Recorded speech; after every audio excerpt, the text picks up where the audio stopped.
Embarcarte en cualquier camino, tienes que hacerte la siguiente pregunta. ¿Tiene corazón este camino?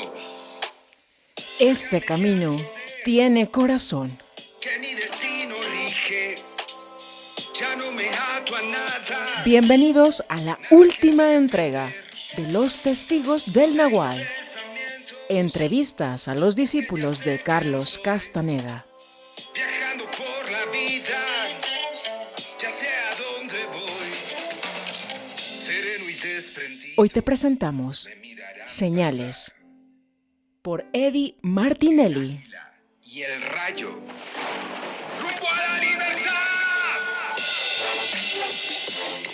Y así paso a pasito llegamos al final de esta travesía. Bienvenidos, caminantes. Solo como guerrero puede uno soportar el camino del conocimiento. Un guerrero no puede quejarse o lamentarse por nada. Su vida es un interminable desafío.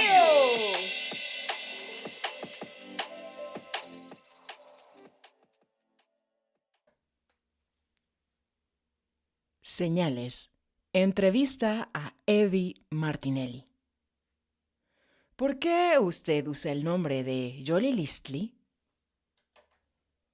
El nombre que una persona recibe a través de sus padres no siempre tiene poder. La mayoría de las veces es totalmente arbitrario. A mí, por ejemplo, me pusieron el nombre del doctor que atendió a mi madre. Por lo tanto, Juan Jolie Listley tiene más poder para mí, y es más mi nombre, ya que me fue dado por un anciano de la tradición nahua, como consecuencia de un evento de poder, pero es una historia que contaré en otra ocasión. ¿Cómo fue que conociste a Castaneda? Yo había leído todos sus libros en Brasil, mi tierra de origen. Lo que leí me convenció, porque era diferente de cuanto me habían dicho antes. La libertad era una meta real. Un día, tomé la decisión de abandonarlo todo y venir a México en busca del conocimiento. Y aquí estoy. No esperaba conocer personalmente a Castaneda, pues lo consideraba un guerrero inaccesible. Pero ya en México, me enteré que él acostumbraba a dar conferencias públicas, así que busqué una oportunidad por todos los medios a mi alcance.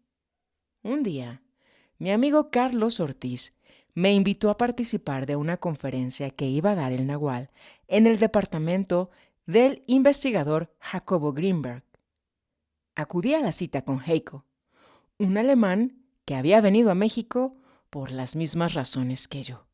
Entramos en el Volkswagen sedán de Heiko y fuimos a la casa de Jacobo. Heiko tuvo una idea. Dijo: «Vamos a acechar al Nahual».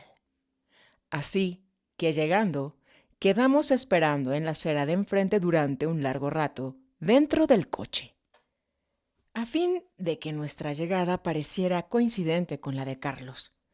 Pero mientras observábamos cómo llegaban otros invitados, pasó junto a nosotros un coche. De pronto sentí la presión de una mirada. Volteé la cabeza y ahí estaba Carlos, dentro de ese auto mirándome. No sé cómo, pero supe de inmediato que era él. Se me quedó viendo muy fijamente y luego estacionó el coche en que venía a unos metros más adelante. Nos apresuramos a reunirnos con él. En ese primer contacto ocurrió algo embarazoso, que para mí fue una señal. Carlos venía cargando una silla. Yo, muy emocionado, quise saludarlo allí mismo, a la entrada del edificio, y Ortiz me sugirió: «Ayúdale con la silla». Francamente, a mí no se me había ocurrido ofrecerle mi ayuda, ya que, según lo que había entendido de mis lecturas, un brujo no debe ofrecerse así nomás. Esta fue la primera de una larga lista de malos entendidos que se dieron entre el Nahual y yo. Después de esto, subimos por las escaleras hasta un segundo piso y llegamos a una habitación que ya estaba preparada para la conferencia. Greenberg había puesto una música de fondo por el estilo de la nueva era.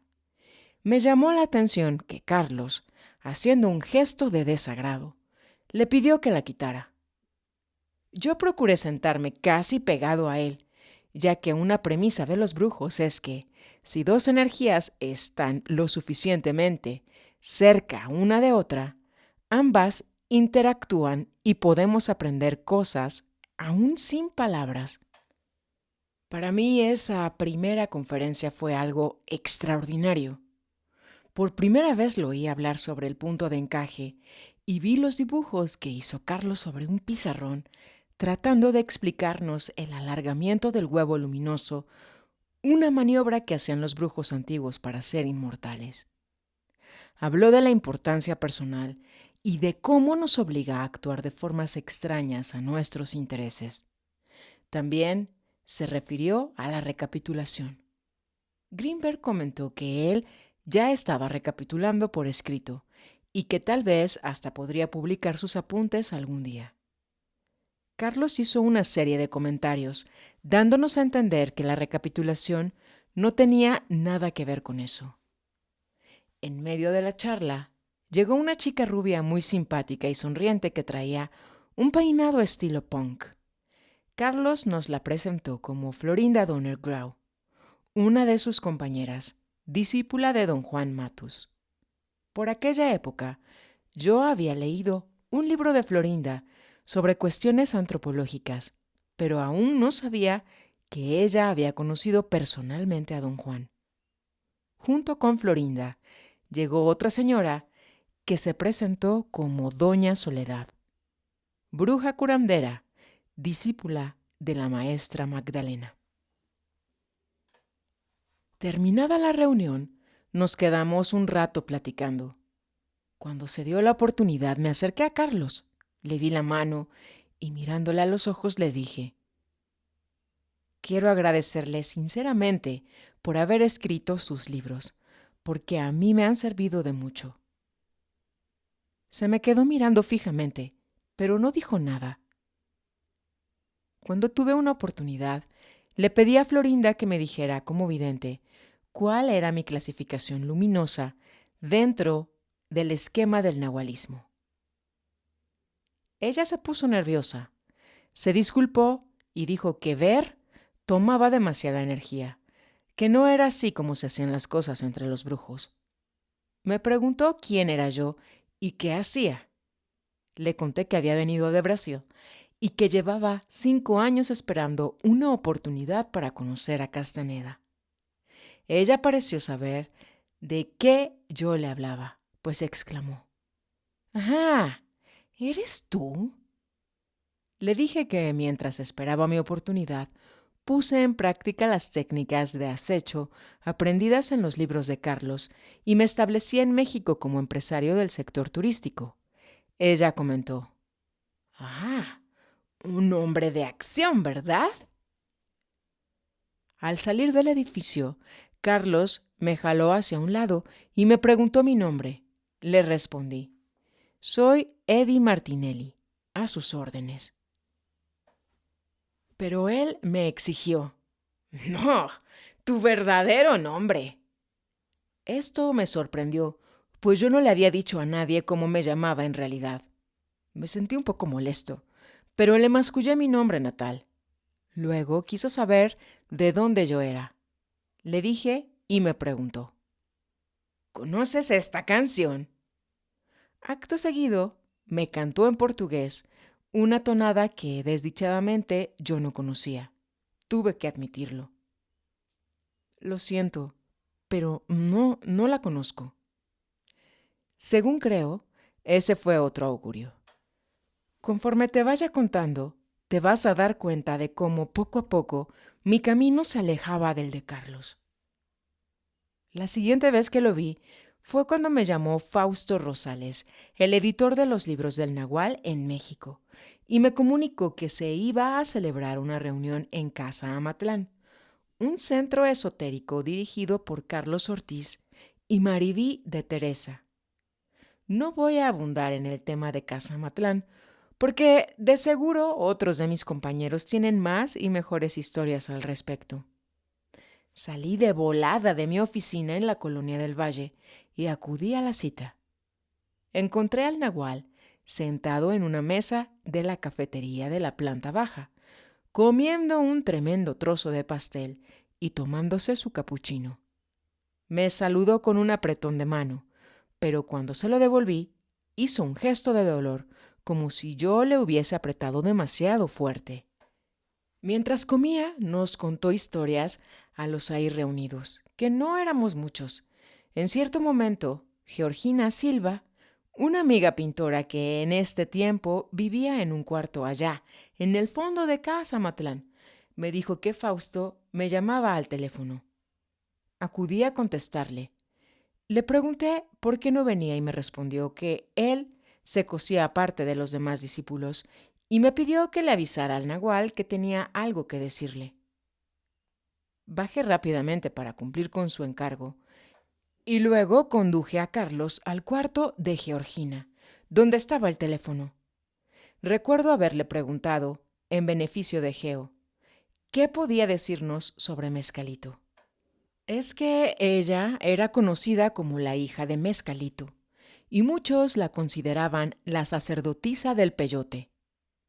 Al parecer, Carlos pensó que yo estaba pidiendo permiso para doparme porque, de forma cortante, me respondió que ese no era el camino y que don Juan solo le dio plantas porque él era demasiado rígido. Añadió que nosotros no lo necesitábamos. Miré a Georgina como diciendo, ¿ya lo oíste? Pero al observar mi gesto, Carlos pareció interpretar que yo me estaba burlando de él, o peor aún, que intentaba presentárselo a Georgina como un tronado que usaba drogas. Después de atender brevemente a Fausto, Georgina le enseñó algunos de sus cuadros. Al nagual le gustó mucho cómo pintaba la chica. A continuación, junto con los demás, nos dio una corta charla y se justificó, diciendo que tenía una cita en otro lado y que al rato venían por él. Yo llevaba tiempo discutiendo con Ortiz sobre la interpretación de la obra de Castaneda. A mi parecer, todo lo que él decía en sus libros era literal, pero Ortiz me replicaba. No, Eddie, esos son metáforas. Me pareció que aquel era un buen momento para preguntarle al nagual, ya que Ortiz estaba a un lado, y así lo hice en voz alta para que el otro lo oyera. Oye, Carlos, ¿lo que tú escribes es literal o son metáforas? Noté por el gesto de su rostro que de nuevo había interpretado mal mi pregunta. Me lanzó una mirada fulminante y replicó en tono malhumorado. Claro que es literal. Lo que yo escribo es lo que es.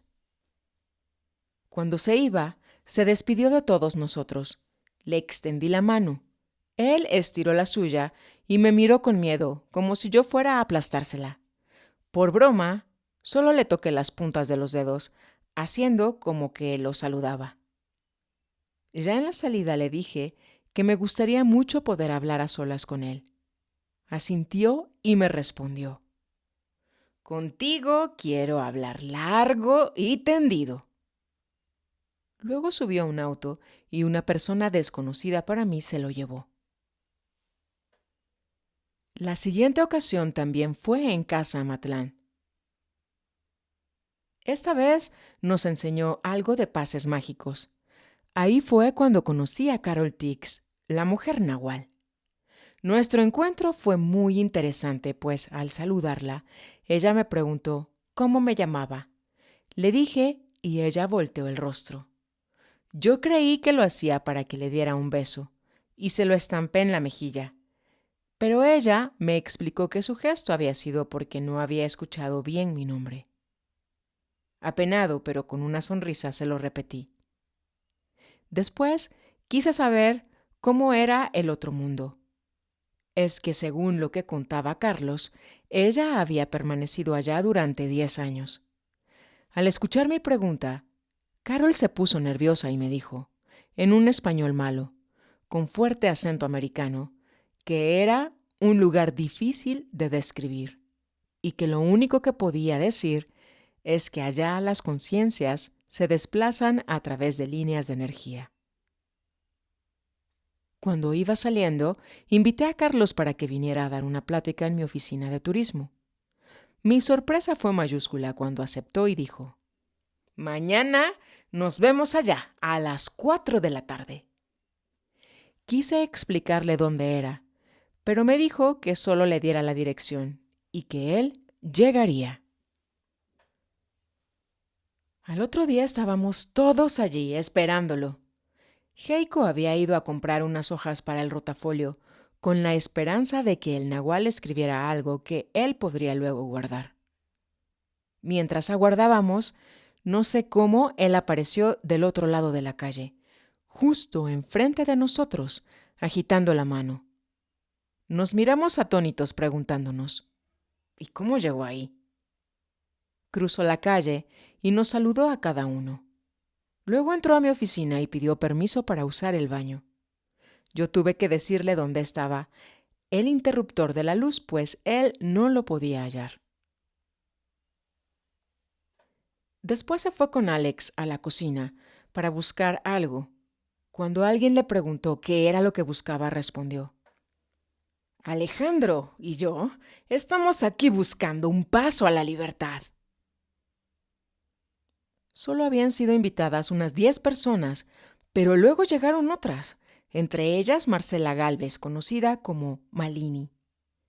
Aquí fue cuando él nos contó la historia de Bacharel, que era un famoso locutor de radio en México, y cómo le decía: «Pero Carlos, si todo eso fuera cierto, nosotros ya lo sabríamos». Resultó que después de su muerte, él se presentó en su cuerpo de energía a Carlos, implorándole que le diera una oportunidad a sus hijos. También se presentó en esa ocasión Amy Wallace, la hija del famoso escritor amigo de Carlos.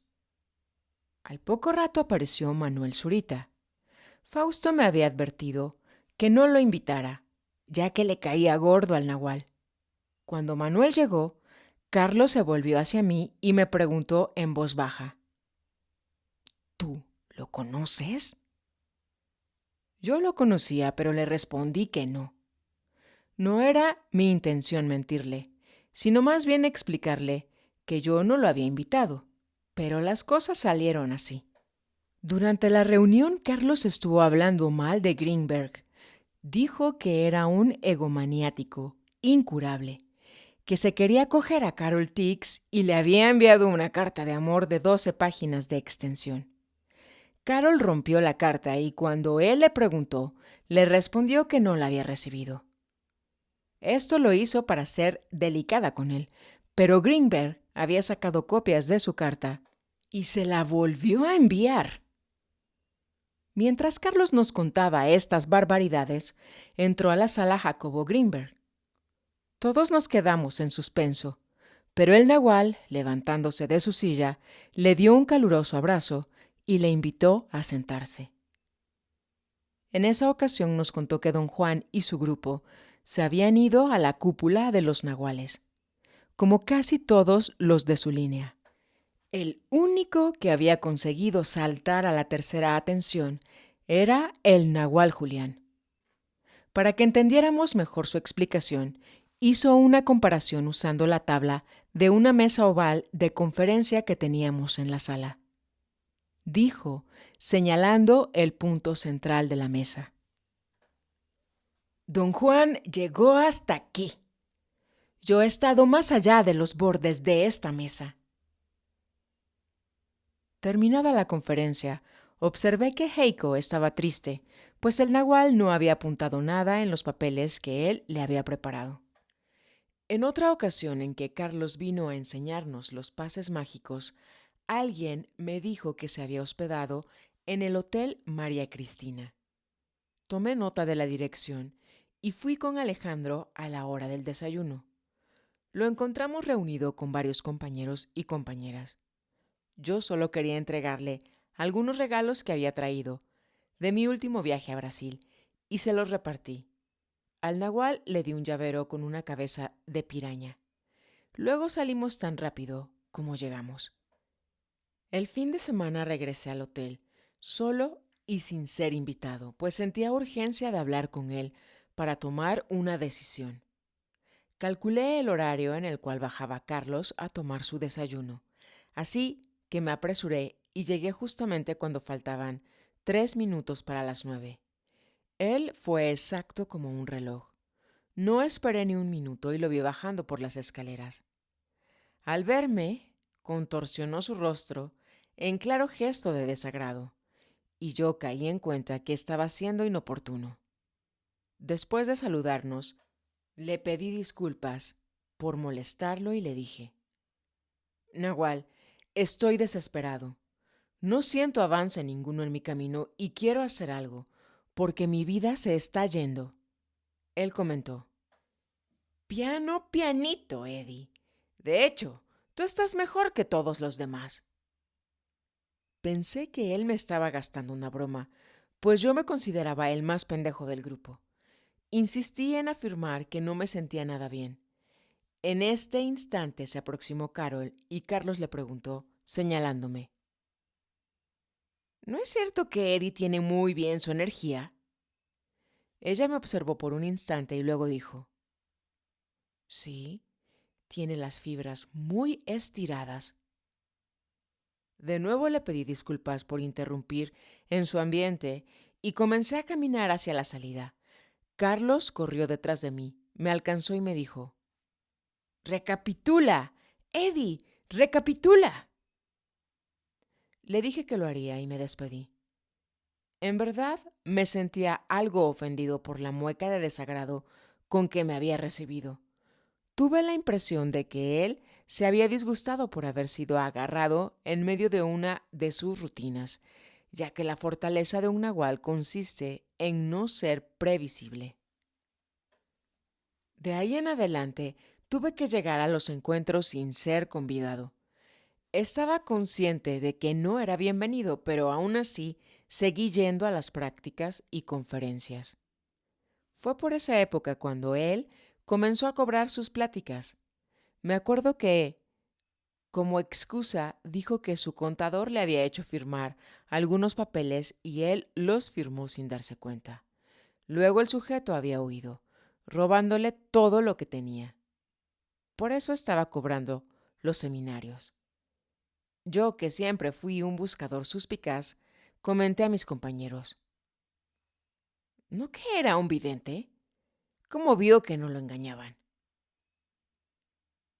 El tiempo más largo que pasé junto a Carlos fue su primer seminario en el Culver City High School, un lugar cerca de Los Ángeles, donde pasamos 15 días escuchándolo mañana, tarde y noche.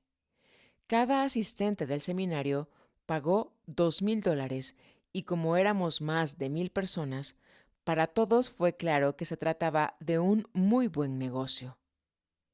Creo que fue a partir de allí que realmente comencé a poner en tela de juicio lo que estaba pasando. Más que entrar en un camino de conocimiento y nahualismo, me dio la impresión de que estábamos siendo explotados como cualquier creyente. En el seminario intenté saludar a Florinda, pero ella hizo un gesto de negación, aunque me dio brevemente la mano. Más tarde, en medio de los ejercicios, decidí ir al baño y pasé cerca de ella. Me llamó y me preguntó: ¿Qué te ha pasado, Eddie? Se refería a un tremendo accidente que yo había sufrido poco antes, pero preferí fingir que no la entendía y le repliqué: Todo está bien. Gracias. Me preguntó si yo estaba practicando la tensegridad y le respondí que sí, todos los días. Ella repitió, con un tono de asombro: ¿Todos los días? Volví a repetirle: todos los días. Y sin esperar que siguiera platicando, le di la mano en señal de despedida y me fui al baño. Lo que le dije era cierto. Por aquella época yo dedicaba mucho tiempo y esfuerzo a practicar los ejercicios. Quería corroborar con total sinceridad lo que había leído y escuchado. En cierto momento del encuentro, Carlos nos contó que la mujer nahual había recibido un chicote como regalo y que lo había transformado en un objeto de poder. Luego anunció que ella iba a envolvernos a todos con su intento y nos pidió que bajáramos la cabeza y cerráramos los ojos, advirtiendo que, después de esto, ya no seríamos los mismos. Como por entonces yo ya me sentía medio incrédulo, ni bajé la cabeza ni cerré los ojos. Pude ver cómo Carol se paseaba sobre el palco, azotándose la palma de la mano con el chicote. No pasó nada. Escuché algunos comentarios de decepción en torno mío, pero yo no me decepcioné porque no esperaba nada del asunto. Sin embargo, tengo que confesar que también ocurrieron cosas extrañas. Por ejemplo, una de las pláticas estuvo dedicada solo a las mujeres. Yo aproveché el día para ir a visitar a un amigo que vivía un poco lejos de allí, en una ciudad donde tienen casinos. Cuando llegué, me fui a jugar a un casino. Luego agarré el avión y regresé rapidito para la conferencia del otro día. Apenas entré, Carlos empezó a hablar de aquellos guerreros que van a casinos. Sentí que me enfriaba por dentro y me quedé bien callado. Él tenía esos momentos de intuición. Recuerdo que en otra ocasión, antes de ir a la conferencia, me compré un helado como a mí me gustan, de vainilla por dentro y chocolate por arriba. Por el camino me lo fui comiendo, con disfrute total, y lo terminé antes de llegar. No sé cómo se dio cuenta el nahual, pero se puso a decir: hay gente que viene con su pinche helado grandotototote y se ponen a lamer así. Hizo una mímica exagerada, como un perro que lame un hueso. El helado les cae por encima y ellos siguen lamiendo, lamiendo, hasta se lamen a sí mismos. La señal definitiva de nuestra ruptura tuvo que ver con una reunión a la que yo, por cuestiones de trabajo, no pude asistir. Sin embargo, los dirigentes de Clear Green cargaron una cuenta a mi tarjeta de crédito. Fui a reclamarles por esta irregularidad y me devolvieron la mitad del dinero, pero bien molestos. Algún tiempo después, Carlos impartió una serie de conferencias en el Pauley Pavilion de Westwood, a un costo de $1,500 la entrada. Esa vez sí pude asistir, pero cuando iba a pagar mi boleto, las personas que estaban cobrando se fueron tras bambalinas y volvieron con la respuesta: usted no es bienvenido aquí. Acto seguido llamaron a 2 guardias de seguridad y me arrojaron fuera. Este incidente me dolió muchísimo. Pasé una época muy amargado, con la misma sensación como si se hubiera roto un noviazgo y se quedaran muchas cosas sin terminar. Yo solo pensaba y hablaba del mismo tema, porque para mí era imposible negar las experiencias personales que había tenido a partir de la obra del nahual. Pero al mismo tiempo, era claro que había algo en las actividades y en el diseño de los grupos que no funcionaba bien. Fue por este tiempo que recibí uno de los mayores regalos que me han hecho jamás. Un día me encontré con un compañero de prácticas llamado Armando Torres, y él notó de inmediato mi estado de abatimiento. Le conté y me sugirió: ¿por qué no te haces responsable tú mismo por tu búsqueda? Esa pregunta fue como una ducha de agua fría para mí, pues era cierto que yo había puesto todas mis expectativas en Carlos, como si él fuera a salvarme. En consecuencia, me sentía defraudado. Armando me hizo ver que el nahualismo no tiene nada que ver con un grupo de fieles reunidos, esperando con la boca abierta a que les lancen alguna migaja de conocimiento, que yo podía seguir adelante solo y sin la ayuda de nadie. Me aseguró que en las acciones de los brujos no hay nada personal, porque quien toma la decisión final es el espíritu. y me aconsejó que no juzgara al nahual a partir del ser humano que era Carlos, ya que eso era injusto, tanto para Carlos como para el nahual. Esas palabras me fueron difíciles de aceptar, pero finalmente comprendí. Desde entonces me he vuelto más libre. En medio del caos encontré una base sorprendentemente sólida, donde el yo es solo una parte de algo infinitamente mayor. Mi búsqueda dejó de ser hacia lo personal y se transformó en un intento abstracto de brujos. ¿Qué puedes decirnos sobre la enseñanza de Castaneda? Mira, Carlos es un nahual de la libertad. Su obra está más allá de los juicios cotidianos. No podemos acudir a él como quien se acerca a esos maestros que tanto abundan en esta época. Si uno no va al nahualismo como guerrero, lo más seguro es que salga ofendido. Todo ser humano en algún momento piensa, ¿cuál es el significado de mi existencia? Lo que hizo Carlos fue darnos una respuesta a esa pregunta, que es tan antigua como el hombre mismo. Y su respuesta fue, el significado de tu vida es que seas libre. La grandiosidad de la lección de Carlos no es que diera explicaciones razonables o que hiciera milagros. Él no hacía aparecer conejos, pero te ponía en situaciones en las que tú tenías que decidir entre la conducta ordinaria o la conducta impecable. Me dio elementos concretos para ser libre, y lo primero que hizo fue cortar la fascinación que yo sentía por él. En una ocasión estuvo hablando de lo transitorio de nuestra situación como seres humanos y nos dijo, lo único que cuenta para mí es poder dejar algo de valor a mi hermano el hombre. No me importa cuánto tiempo tome para que ustedes entiendan qué es lo que les estoy haciendo, porque sé que llegará el día cuando el hombre arroje su yugo perceptual y sea libre. El mensaje de Castaneda es que seamos honestos con nosotros mismos. Si estás buscando el conocimiento, investiga, experimenta. No esperes nada, ni de él ni de nadie. No te tragues las cosas que te dicen así nomás. Busca tus propias respuestas.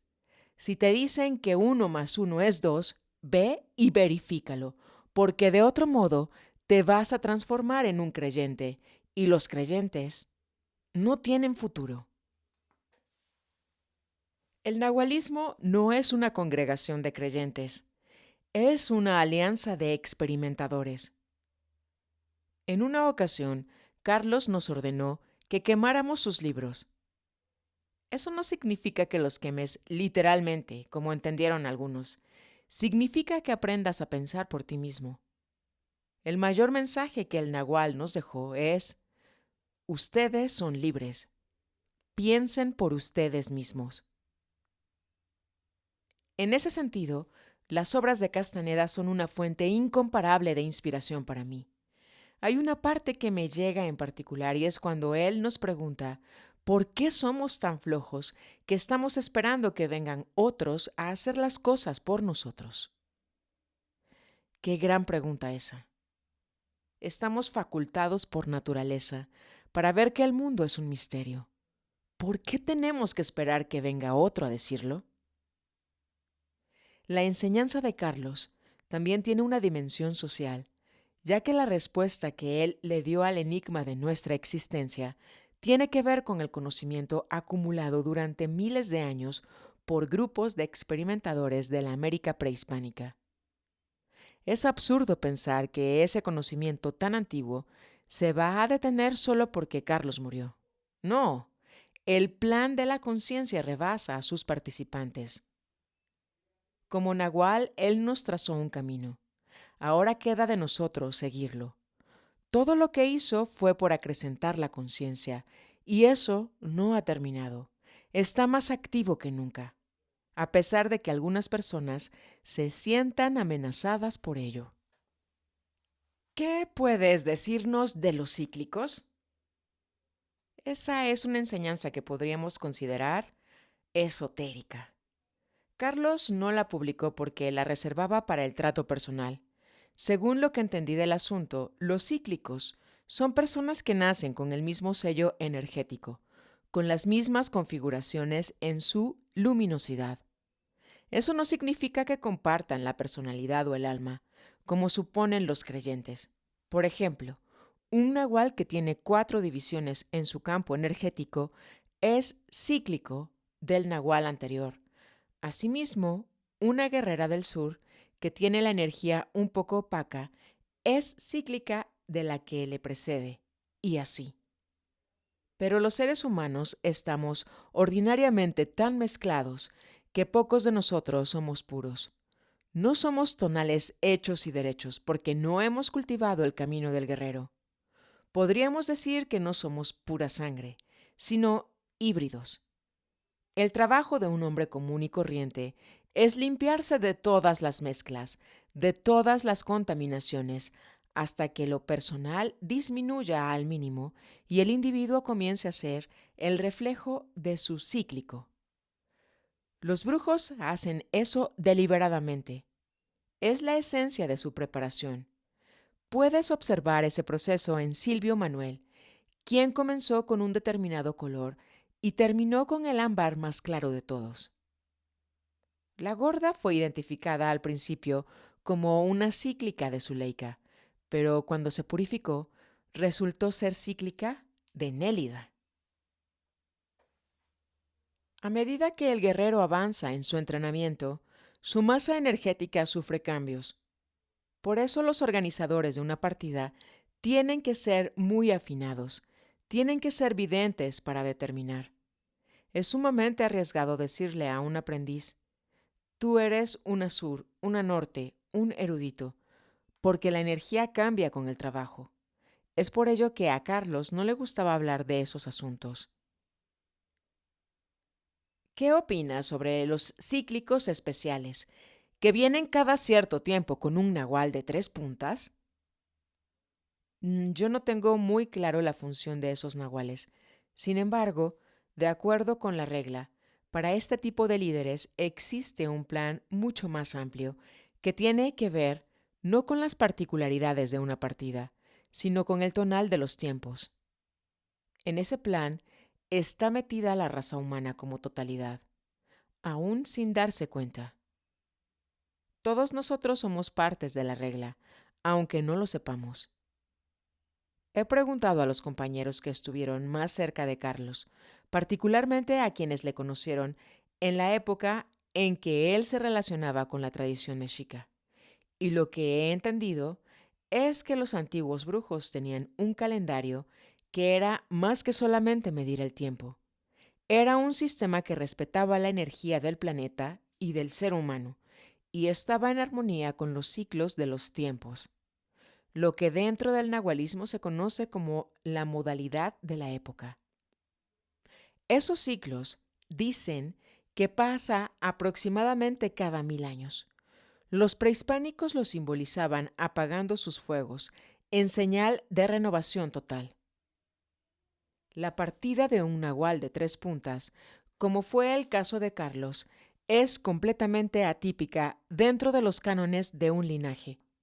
De hecho, no es una partida, sino un intento desesperado de alcanzar la libertad por medios propios.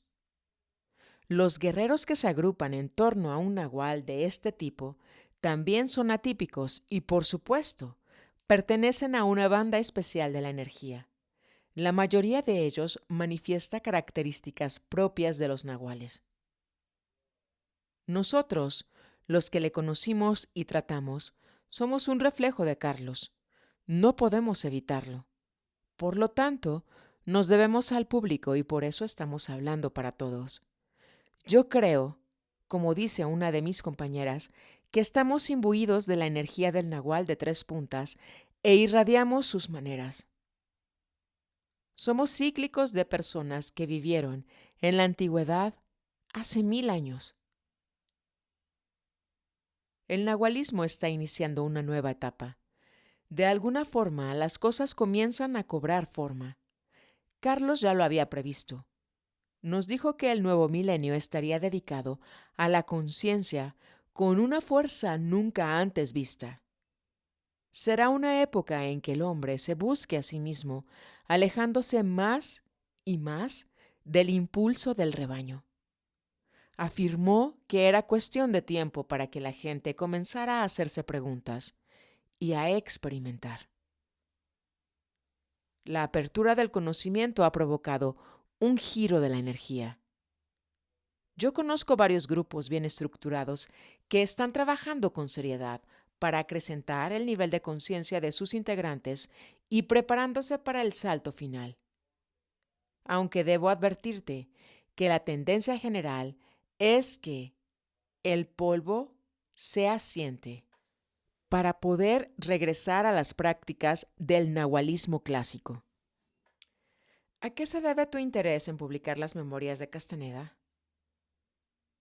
Quienes participamos en reuniones y conferencias que impartió el Nahual Carlos tienen el compromiso ante otros buscadores que no tuvieron esa fortuna de dar a conocer lo que oyeron. Él nos enseñó de viva voz su conocimiento y nos dijo que no podíamos restringirlo como si fuese una propiedad personal, porque ello atentaría contra el objetivo de la libertad. Eso es algo que me ha costado muchos años entender, pero una vez que lo entendí, me sentí comprometido. Mi error con él fue tener sueños, expectativas, tratar de interpretar su enseñanza de acuerdo con la imagen que yo hice de él a partir de la lectura de sus libros. Idealicé lo que debía de ser una partida de nahuales. Yo ya me veía como parte del grupo, alguien que iba a participar en el intento colectivo para la libertad, y no fue así. Ahora, con el paso del tiempo, veo que en efecto había un plan para mí, y mi plan es apoyar la divulgación del conocimiento. Por razones que contaré en otra ocasión, estoy involucrado con la rama editorial haciendo cuanto esté de mi parte para impedir que el recuerdo de Carlos caiga en el olvido y aprovechando para expresarle mi eterno agradecimiento por haberme enseñado el camino de la libertad. Ofrezco a todos los discípulos y no discípulos del Nahual y a todos los que tienen alguna historia que contar sobre él la oportunidad de publicar sus memorias. Yo mismo pienso escribir.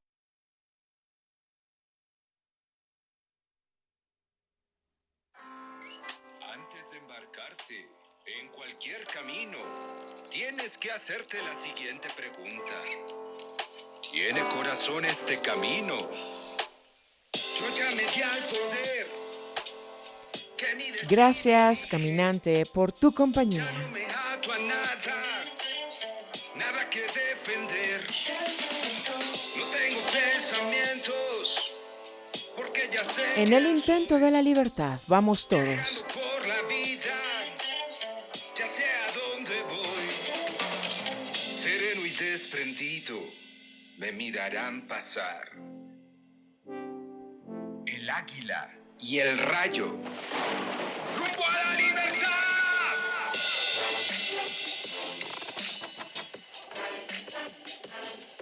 Hasta aquí llegamos con los testigos del Nahual. Sintiendo Como guerrero, puede uno soportar el camino del conocimiento.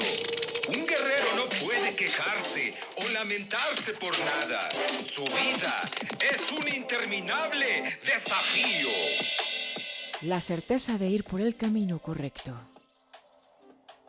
Así vamos caminando. Fechando miércoles 29 de mayo del año 2024, siendo las 8 horas de la noche, desde el eje neovolcánico Puebla, México. Agradeciendo a Chavenato su canto y agradeciendo a ti tu escucha. Me dejó muy centrada y motivada esta lectura, esta última lectura en particular.